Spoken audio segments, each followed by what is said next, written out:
Chapter 9. Escaped? From where? Carrie realized, for the first time, that he didn't know where his brother was. How could that be? Had he been living in a dream world for an entire year?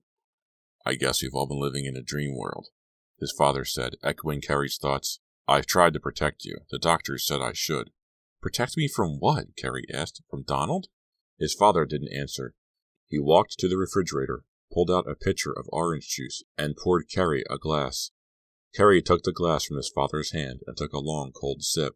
The juice tasted bitter and pulp stuck in his throat. He took another sip to wash it down. Well, Dad, he started, but his father had returned to the living room. Is Donald coming home? Carrie asked. Lieutenant Hart paced back and forth in a narrow room, rubbing his chin, lost in a turmoil of thoughts. Come on, Dad, Carrie demanded, trying to get through to his father. You've got to tell me now. You really don't have a choice, do you? The doctors. They all thought you'd remember by now, his father said, avoiding his eyes. It would have been easier, I suppose. He turned to face his son. Do you remember anything at all? Carrie closed his eyes. No, not much. What do you mean, not much? Lieutenant Hart demanded. Does that mean you remember something? Headlights, Carrie said. I see headlights. That's all, Dad. I'm sorry. I'm sorry, too, his father said quietly. I'm just a cop. Well, then you're used to delivering bad news, Carrie said, a flash of anger revealed in his voice. Was it anger or just impatience to know what no one would talk to him about for so many months?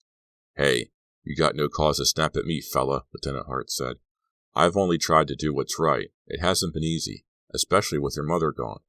But I don't complain. When you're a cop, you get to see that there are two sides to life, like two sides to a coin. There's the bright side, and there's the dark side. Carrie sat down on the couch. He realized his father must really be upset. He'd never heard him launch into such philosophy before. His father babbled on about the light side and the dark side, and how one side can overwhelm the other side, and how Carrie had retreated into one side when the other side got to be too much. Carrie didn't really hear all the words. His mind was spinning. His father's voice floated nearby, then drifted away as Carrie's own thoughts broke into his consciousness. He thought about how much he had missed Donald, how much he had relied on his older brother, how much his brother's encouragement had meant to him, and how badly he had felt when Donald had become displeased or had criticized him. Donald had been the most important person in his life. How could he not know where Donald was? How could he not care? At least that's what the doctors think, his father said. But now, of course, all that has changed. He stared at Carrie from across the room. The gray morning light filtered through the window, casting more shadows than light. What? Carrie struggled to hear his father. There was a fluttering in his ears, like the flapping of bird wings. Listen, Carrie. With Donald escaped, I got no choice. I've got to tell you a little. It isn't going to be easy for you, but... Lieutenant Hart started to sit down on the couch next to Carrie, but the phone rang. Carrie jumped up, but his father got to the phone first. Hello? His eyes opened wide, then returned to narrow slits. He stood holding the receiver in silence for a few seconds, then replaced it angrily. Who was it? Carrie asked. Some girl, probably a friend of yours, Lieutenant Hart said, easing himself back down onto the couch. She started to say something, but when she realized it was me, she hung up. He groaned. His back must have been giving him pain. Probably Sharon, calling to give him a cheerful morning death threat, Carrie thought. Look, Dad, Carrie said impatiently. Whatever you've got to tell me, just tell me. You're only making it worse by dragging it out like this. Making it worse? Lieutenant Hart's face twisted into an ironic smile. Oh boy. He seemed to drift away again. Even though he was sitting next to Carrie on the low couch, he was miles away. The fluttering left Carrie's ears. Now the silence seemed crushingly loud. Say something, Dad. Say something. There was a car accident, Lieutenant Hart said flatly, staring at his shiny black police shoes. I knew it, Carrie cried. The headlights. His father got up and walked over to the window. Come on, fella. Don't interrupt. Let me just tell it. Make it a little bit easy for me, okay? Sorry, Carrie said. He was as surprised by his outburst as his father. Why had he done that? He hadn't known it. He had no memory of a car accident. Why was he so quick to say that he had? It was a little over a year ago. In July, you were all on vacation. There was no school. His father was staring out the window as he spoke. The gray morning light washed over him, turning him gray, spreading gloom instead of warmth. It was late at night. There were 3 of you in the front seat of our car. Do you remember the car? Carrie thought hard. No. I'm not going to give you details, Carrie. I'm only going to tell you enough. Enough so you can deal with Donald's escape. Okay, Carrie said, unable to hide his impatience, even though he could see his father was struggling with every word. Silence. A car rumbled by, tires spinning over pebbles in the road as it climbed the steep hill. It was late at night. Did I say that? Oh well, it doesn't really matter. There was an accident, a collision down by the foot of the hills, on Edge Creek by the turn. Donald's girlfriend was sitting in the middle between you and Donald. It was a bad crash. Her head hit the mirror. Then there was a second jolt, and... Carrie waited. His father took a deep breath. He was a policeman, but he never got used to death.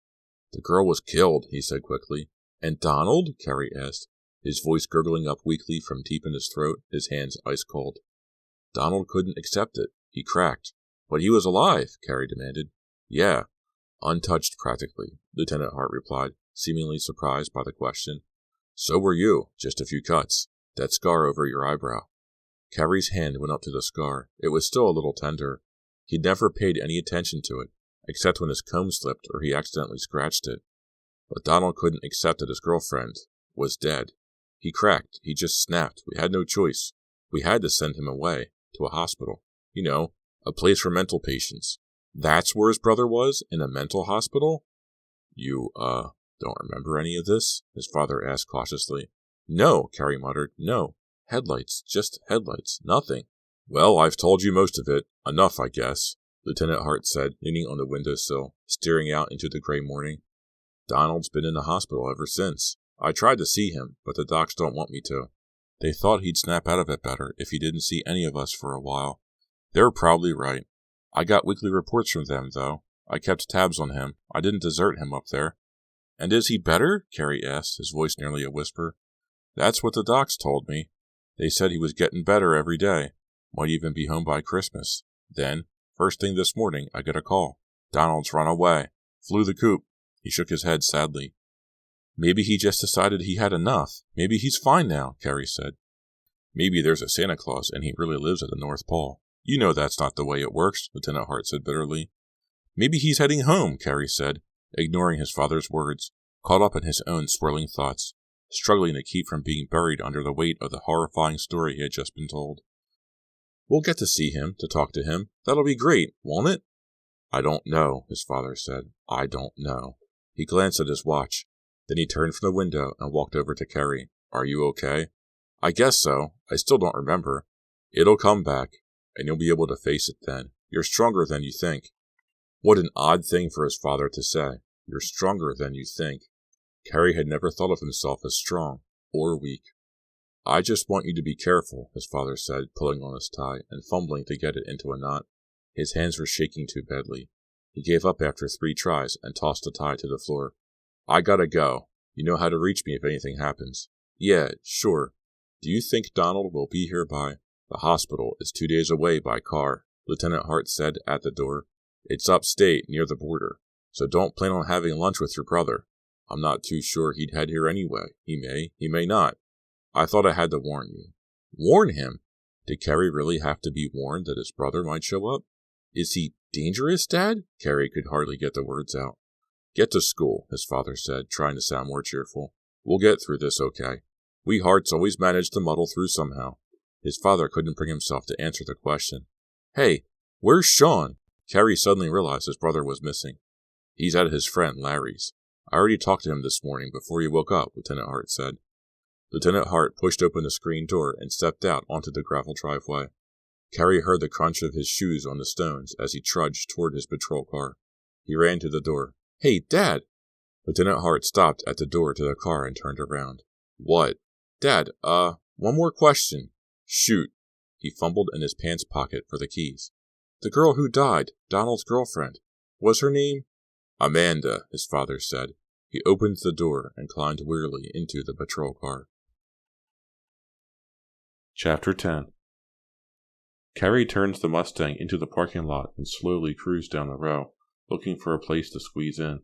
The lot was nearly filled, even though it was only 8 o'clock, and he was forced to park in a little lot near the back of the stadium. He locked the car and walked quickly toward the gym, his sport jacket flapping in the strong October breeze, his tie squeezing his throat. Did anyone actually feel comfortable when they dressed up? "What's the matter, Hart? Couldn't get a date?" someone yelled. He couldn't see who was calling to him, so he just kept walking. He saw Mandy waiting for him by the sidewalk at the edge of the parking lot. "Hi," he called, waving, but she didn't seem to hear him. He started to run, his new shoes slipping on the asphalt. She was wearing a long purple dress, glittery and very slinky. She held a white wrap, some kind of shawl, around her shoulders. Her blonde hair sparkled under the glow of the parking lot lamps. She spotted him, gave him a quick wave, and started to run toward him. Her shoes clicked on the ground as she ran. Other couples heading into the gym turned to stare at her. She was a little overdressed for a simple dance in the gym. "Mandy," he said. "Hi." She fell into his arms. "Sorry." She pulled herself upright. "I tripped." "I didn't mind," he said, trying to sound suave. She gave him a quick kiss on the cheek. Her lips felt hot and soft. She smiled at him, bright purple lips on her pale face. They started toward the gym door. He could still feel the touch of her lips on his cheek. He wondered if she had left lipstick prints there. "Well, you found the school. Amazing," she said, taking his arm, pulling herself close to him, so close he could feel the warmth of her body. "Was I late? Am I late?" She was making him nervous. He decided he didn't mind. "It's never too late," she whispered, putting her lips against his ear, sending chills down his body. He opened the gym door and handed the tickets to Miss McCurdy, who was seated at a card table just inside. "Two?" she asked. She tore the tickets in half and motioned them to go in. She didn't expect an answer. "Golly gee, a real school dance," Mandy said sarcastically. But then her expression softened, and she looked to Carrie like a little girl. "It's been so long," she said softly. The theme of the dance was fall, and the gym was decorated appropriately with large construction paper leaves of orange and brown toppling down the walls, paper pumpkins and apples floating from the ceiling, orange and black Halloween balloons, and a mural showing a football player in a Panther uniform kicking a giant football on which appeared the words, "Kill 'em, Panthers." This reminder made Carrie stop short, and he quickly looked around the crowded gym to see if any of his former teammates were in attendance. He couldn't really see. The lights had been turned low. Orange and blue spotlights streaked the room with darting dim light. The dancers and hangers-on were gray and black shadows in the swirling spotlights. "Do you like my dress?" He remembered Mandy, turned to look at her. She pulled back the white wrap that covered her dress, showing how low-cut her purple gown was. "Wow!" "Why, Carrie, you're easily impressed," she said, laughing at his wide-eyed expression. "No, I better put this back on," Mandy said in a teasing voice, and wrapped the white shawl tightly around herself again. "I wouldn't want you to go berserk or anything," she said. "At least, not until later." "It's a very pretty dress," Carrie managed to say. She was stacked, but somehow it was all wrong. That body on that innocent face, that dress, it didn't really seem to fit her at all. It was almost as if she was wearing someone else's dress, someone else's body. "I'm glad you like it," she said coyly. Someone bumped Carrie, hard, from behind. His heart leaped. He hadn't thought. Of course the football players would be here tonight. Of course she would be easy prey for those goons. Again. He spun around, ready to fight. "Hey, how's it going?" "Josh! Hi, this is Mandy. Mandy, Josh." "I'm Josh," Josh said, staring at Mandy's dress. "You must be Josh," Mandy said. "I must be, if Carrie says so," Josh said. "Are all your friends this boring?" Mandy asked Carrie. "No, only Josh," Carrie said. "Hey man, thanks a lot," Josh said. "You want to know boring, Mandy? You just hang around with this guy." "I wish things were a little more boring," Carrie said suddenly, thinking he saw O'Brien and Malik walking toward him across the dance floor. "What?" Mandy asked, surprised. "Nothing," Carrie said. "It was two other guys. Got to cool it," he told himself. "They already beat the crap out of me. They're not going to want seconds right here on the dance floor tonight." Mandy took his hand in her cold little hand and squeezed it hard. She must have sensed that he was troubled about something. "Where's your date?" she asked Josh. "See, over by the wall. She's the one on her knees over there," Josh said, pointing. "I'd turn to prayer too if I had to go out with you," Carrie said. "No, she lost the contact," Josh said. "Not much chance of finding it in this light, but she doesn't have a replacement. Hey, your face looks better," he added, staring at Carrie as if he were some sort of lab specimen. "Better than what?" Mandy asked, and then laughed. "I seem to be outnumbered here," Carrie said. "Why don't we dance?" Mandy suggested, pulling him away. Were her hands always this freezing cold, or was she just really nervous around Carrie? "See you later," Josh said. And then you're supposed to say, not if I see you first. She pulled Carrie into the middle of the crowded floor, squeezing between dancers moving through the flickering dim lights, and began moving slowly to the music, still holding his hands tightly in hers, swaying softly, moving slowly even though the music was fast. Some sort of salsa record with an insistent repeating disco-type drum riff. Your face is better, she called to him over the music. It's the dark lights, he said, trying to follow her, but finding it difficult since she wasn't keeping to the music. You have a nice face, she said. Someone bumped the tone arm of the record player. It scratched through the salsa record. There was a short, silent pause. Then a ballad with slow, sexy rhythm started up. She began to push Carrie back as they danced, back toward the wall containing the football player mural. Her eyes were closed, her dark lips spread in a wide smile, her face tilted up at his. Back, she guided him, back. They began to dance well together, began to move together, back to the wall. When they reached the wall, twisting shadows of dancing couples darting and flickering on the crudely painted mural, she pushed him gently until his back was against the mural. Then she put her hands on the back of his neck, pulled his head down, and raised purple lips up to meet his. He was so surprised he gasped. Her lips were hot and soft, and she pushed them against his, harder and harder. At first, he tried to return the kiss, but as she pressed harder, her teeth hungrily pushed against his lips. He tried to back away, to end the kiss, to catch his breath, but she held him in a firm grip, her cold hands tight on the back of his neck. Her kiss, as she pushed against him, became painful. It wasn't a kiss. It was an attack. Her teeth dug harder against his, her tongue pushed against his. Finally, she sighed and retreated. He took a deep breath. Before he could say anything, she pulled his head down to her mouth again. She whispered into his ear, her breath hot, her lips brushing his ear as she spoke. Sorry, Carrie. Sometimes I'm a little impulsive. She backed away and let go of his head. Her mouth formed a shy smile. She looked embarrassed. She whispered, It was nice, turned and ran onto the dance floor, disappearing in the swaying shadows of dancers. Carrie started after her, but stopped. He leaned back against the wall. He put a hand to his throbbing lips. His lips were bleeding. He looked for her, bumping into dancers who gave him annoyed looks, tripping over feet, searching the shadows formed by the revolving lights. Had she left the gym? Was she coming back? Hey man, she's a fox, Josh called to him. Jessie, his date, hadn't found her contact.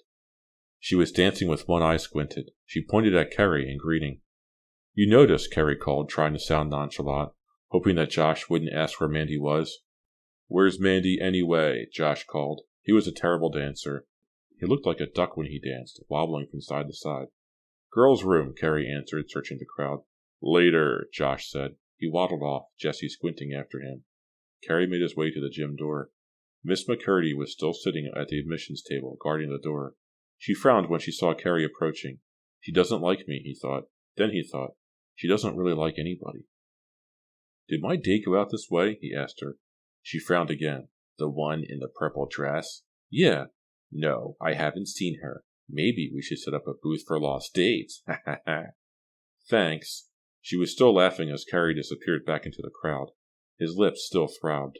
He could still feel the hot touch of her lips against his ear as she whispered, her cold little hands on the back of his neck.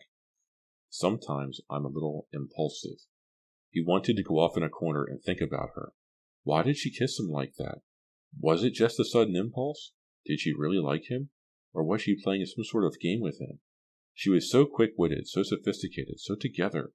But she was terribly overdressed, embarrassingly overdressed, and she didn't seem to be aware of it at all.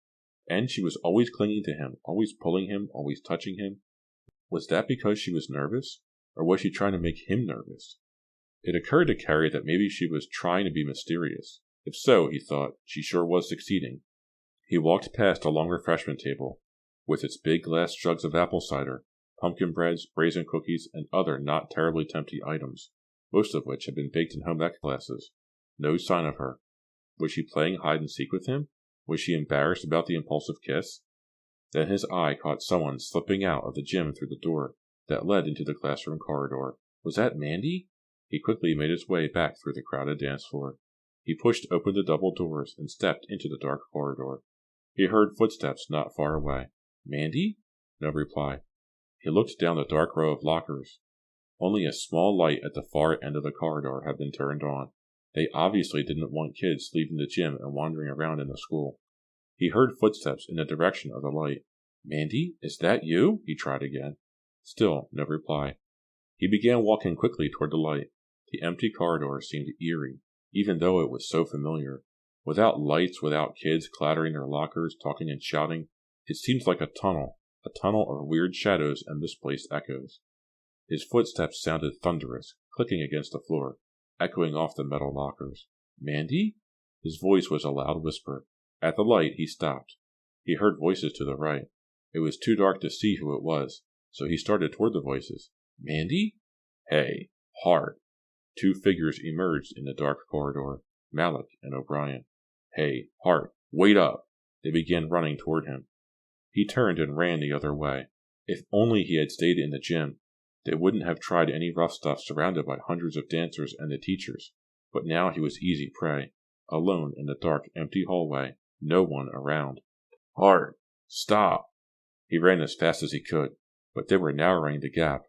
Weren't these guys ever apart, he thought? Had they come to the dance together?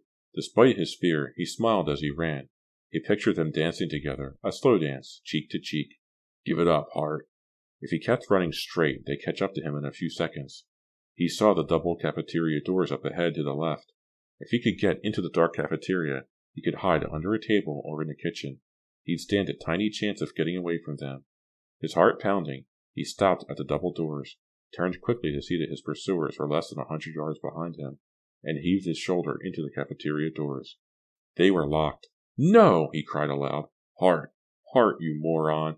He lunged for the stairway across from the cafeteria, practically flung himself down the tile steps, stumbling, his new shoes slipping, groping down the rail. He landed hard on his feet in the basement, which was darker than the other hallway. Gasping for breath, he ran. The maintenance room was straight ahead. He could duck inside. There'd be plenty of places to hide. If the door wasn't locked. He heard their footsteps on the stairs. They were right behind him. A dim light shone through the small, round window in the door to the maintenance room. He pushed at the door. Locked. He could feel the dread tightening his stomach, tightening his neck muscles. He pressed himself flat against the narrow recess in front of the door. Maybe Malik and O'Brien would run right past him, and he could get back upstairs to the safety of the crowded gym. He tried to hold his breath. He tried to think invisible thoughts. "Hart, you chicken! Hey, Malik, here he is," O'Brien called. "Now, wait a minute," Carey started, raising his fists. "Malik, over here," O'Brien called, looming over Carey in the dark. Malik came lumbering over. They stood side by side, smiling at Carey as they closed in on him. Chapter 11. O'Brien pressed a big fist against Carey's chest, pinning him to the door. Carey looked into their smiling faces, reflected in the dim light. "This can't be happening to me," he told himself. "I'm not going to get creamed again by these goons." "Hey, Hart." "Cool it," O'Brien said, shaking his head. "Yeah, cool it," Malik repeated. "We owe you an apology," O'Brien said. "What?" Carey's voice was a squeak. "You heard me," O'Brien said, loosening his grip on Carey's chest, his beefy face floating ominously in the dim yellow light. "It was all a misunderstanding," Malik said. "We saw Sal today, at the hospital. He set us straight." Carey was still breathing too hard to talk. What were they saying? The words weren't making sense to him. "How's Sal?" he finally managed to say. "He's doing better," O'Brien said. "It ain't been a picnic, but he'll be okay." "Good," Carey uttered, trying to stop the two faces from floating in front of him. "That's good." "Sal said the whole thing was an accident," Malik said. "He said you fell on him because you just couldn't stop." "He don't blame you," O'Brien added. "He saw the whole thing. He saw you didn't do it on purpose." "Well, of course not," Carey said, brightening. But then he had a shudder of horror. Was this another one of his daydreams? Was he imagining this whole scene? Would he blink, open his eyes in a second, and find them ready to pound the life out of him again, leaving him in a pile of pulp for the janitor to clean up on Monday morning? Carey blinked. He opened his eyes. "Anyway," Malik said, "no hard feelings." He stuck out a meaty hand for Carey to shake. Carey shook his hand. Then he shook O'Brien's hand. "No hard feelings," O'Brien said. "Hey, you're still a little puke," Malik said, tapping Carey hard on a knot of his tie. "But we wanted to set the record straight." They turned and walked off into the darkness. Carey waited, listening to them climb the stairs. "What a dork," he heard O'Brien say. He heard them both laugh. Their laughter and the footsteps grew fainter, then faded to silence. Carrie stood in the dark doorway for a few more minutes, getting himself together. He began to feel pretty good. He realized that word would get around about what Sal had said, about how it was all an accident. Maybe people would start talking to him again, start treating him as if he didn't have bubonic plague, and the pranks would stop, and no more late-night threatening phone calls. "Okay," he called out to no one. He walked to the stairway and began climbing the stairs 2 at a time. He could hear the music from the gym, pounding drums, loud saxophones, Mandy. He had almost forgotten about her. He had to find her. He wanted to tell her what had happened, how good he felt. He wanted to dance. He wanted to shout. Maybe they could leave the dance and go be impulsive somewhere together. He pushed open the door to the gym and was assaulted by a wave of heat and noise, by twirling purple lights, weaving and swaying dancers, a roar of talk and laughter. "Hey, Mandy!" There she was, standing by herself at the end of the refreshment table, a cup of cider in her hand. "Mandy, where'd you go?" "Never mind that. Where do you go? I've been looking all over for you." She took his arm. Her hands felt warm for the first time. "Want some cider? It's pretty good if you like cider. I thought maybe you had run away. You wouldn't run away, would you, Carrie? You like me, don't you?" She was talking a mile a minute. Why was she so worked up? He was the one who was excited. "2 of the Panthers just apologized to me," he said, putting his arm around her waist. She pulled away, out of his grasp. "What?" "Sal told them it was all a mistake, so they apologized. I'm not the school villain anymore." "That's nice," she said, looking at him as if he were speaking another language. "I never thought you were a villain," she said, returning to her kittenish voice and resting her head on his shoulder for just a second. He was suddenly very thirsty. He poured a cup of cider, then another. It was sweet and cold. He smiled at Mandy, who returned his smile with a devilish grin of her own, a wisp of blonde hair floating gently down her pale forehead. "Let's dance," she said, pulling him with both hands. "I don't want you to run away again. Do you hear?" Carrie smiled and followed her onto the crowded floor. It seemed to him that she had it all backward. It was she who had run away. But he didn't feel like arguing with her.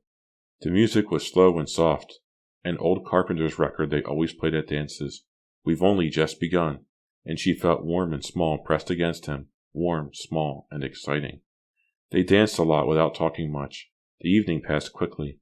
They were playing The Last Dance, a Donna Summer record, and then the bright gym lights were turned on, and the dance was over. Mandy put her arm through his waist as they made their way through the exit to the parking lot. Josh gave Carrie a thumbs-up sign from across the gym. Carrie wanted to talk to Josh, to tell him about his apologies from O'Brien and Malik. Josh would be as surprised as Carrie, but he couldn't get over to Josh, and he lost him in a crowd of kids pushing their way through the single, narrow exit. The cold air hit their faces as they stepped outside. It was cold enough for a frost. Carrie hoped the Mustang would start. It was even more finicky in cold weather. Mandy grinned up at him. "What's so funny?" he asked, pulling her close. "Nothing. Just thinking," she said coyly. "Thinking? That can be dangerous," he said. "Where's the car?" she asked. "Oh, I had to park it in front of my house. I couldn't find a place down here. It's a short walk. 5 or 6 miles uphill. You don't mind, do you?" She laughed and shook her head. "You're funny," she said quietly, and gave his hand a hard squeeze. "I'm sorry you didn't get to talk to Josh more," he said. "He's very funny. He's the funniest guy I know." "How long have you been friends?" she asked, her breath smoking in the cold air. She pulled the white shawl around her shoulders. It really wasn't warm enough for the cold night. "I'll find a way to keep her warm," Carrie thought. It's funny, he thought. He was walking along with her, talking about Josh, but he was thinking about sex. He decided that wasn't strange at all. That's what he always did when he was with a girl. He talked about some subject or another and thought about sex. He wondered if Mandy was doing the same thing. He hoped she was. "We've walked 6 miles. Where's the car?" she asked. "It's right here," he said. He stopped. His mouth dropped open. "Oh, no." He shook his head. "No. No, no. This can't be happening." The tires on the Mustang were slashed to ribbons, all 4 of them. Pieces of rubber lay strewn across the aisle of the parking lot. Someone had slashed the tires and slashed at them until pieces had been torn clear off.